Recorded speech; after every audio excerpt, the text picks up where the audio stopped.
हाय सांग मैंने केमती अच्छे आपण मैंने तो नमस्कार जय जगन्नाथ मुझे बहुत दिन पर आपण सहित पुणी एक भिडियो सहित नहीं आसी तो आज आम बनवा गोटे एंगेजमेंट थीम ऑर्डर तो आपण मैंने भावुए कि दीदी पाखे सब एंगेजमेंट थीम ऑर्डर केमती पहुंची जाऊँगी तो एक्चुअली ये जो केकटा को ना मुझे बहुत दिन पूर्व अलरेडी बन सारी बट आपण सहित एवं जाए भी सेयार कर पारि नी तो मत गोटे ही दिन में 5टा पाखापाखि एंगेजमेंट थीम ऑर्डर गुड़ाक आसी जाइए तो मुझे अलरेडी 3टा तो आपको देखे सारी बट आउ 2टा अलरेडी रही जाइए आपण जमा भी टेंशन नियंतुनी 2-3 दिन भितर मु आउ गोटे भी अपलोड करी तो ये जो केकटा को मत बनवा पाखापाखि 3.5 kg तो कस्टमर एक्चुअली मत कहले मत से बहुत दिन पुराना माने कस्टमर से मोर तो कहले कि आज गोटे टास्क दूसरी पूरा पूरी परफेक्ट मत 3.5 kg ही दरकार टोटाली एपट हेनी कि सेपट हेनी तो मत एक्चुअली बहुत डर लगे कहीं 1 kg भी केक बनले ना से पाखापाखि 1200 ରୁ 1300 ग्राम पाखापाखि हो जाए तो नॉर्मली से मोर हो जाए मुझे कर भी पारे तो फिर भी चलो किसी कथा नहीं मुझे कहली हौ मुझे मत टास्क दिए से तो मतलब निहती भाव करने ही पड़ो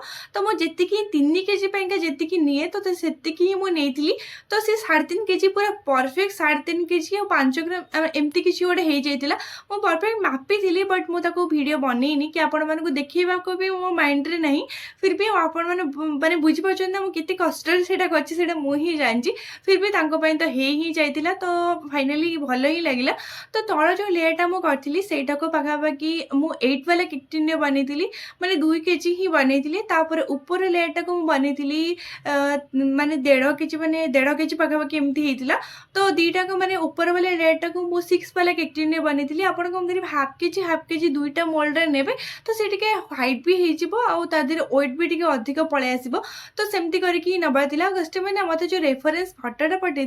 से एक्चुअली जो पैटर्न्स होता माने जो गाउनटा होता से पूरा पूरी सुगर पेस्ट होता आउटा न माने मेरून कलर दरकार था तो जेहेतु मो मेरून कलर बनई पारिनी तो कस्टमर मत कहले कि नहीं आमको सुगर पेस्ट भी दरकार ना तो मुझे कौन कली ना लाइट पिंक कलर दरकार था तो लाइट पिंक कलर मो क्रीम रे ही बनई दी तो एमती करके पूरा पूरी केकटा को कंप्लीट करने को पड़ता तो मुझे बहुत समय कौन करे ना फ्रिज जिते माने केकटा बहुत जल्दी पलि आसो गोटे दिन पूर्व कस्टमर देते तो मुझे बहुत समय फ्रिज रखा चेष्टा करी कहीं माने कौन कले कस्टमर जाकि बहुत समय बाहर रखिए तो केकटा केमी हम कौन हम खराब हो भल हो तो बहुत समय एक्चुअली फ्रिज रे रहीगले से पूरा स्टेबल हो केकटा बहुत ज़्यादा भल भी बहुत समय जाए बाहर भी रही पार तो कस्टमर को मुझे कहीकि भी देती कस्टमर ना मतलब जो रेफरेन्स फटो पड़ी से ओरिजिनल फॉलो लगी बट मो पाखे ओरिजिनल सी टाइप नाला जमा भी किसी भी तो कस्टमर कहले कि ठीक अच्छे आपन पाखे जहाँ भी किसी अवेलेबल अच्छी से हिसाब से लगे दिंतु जमती कि केकटा पूरा पूरी लुक रे भी भल देखा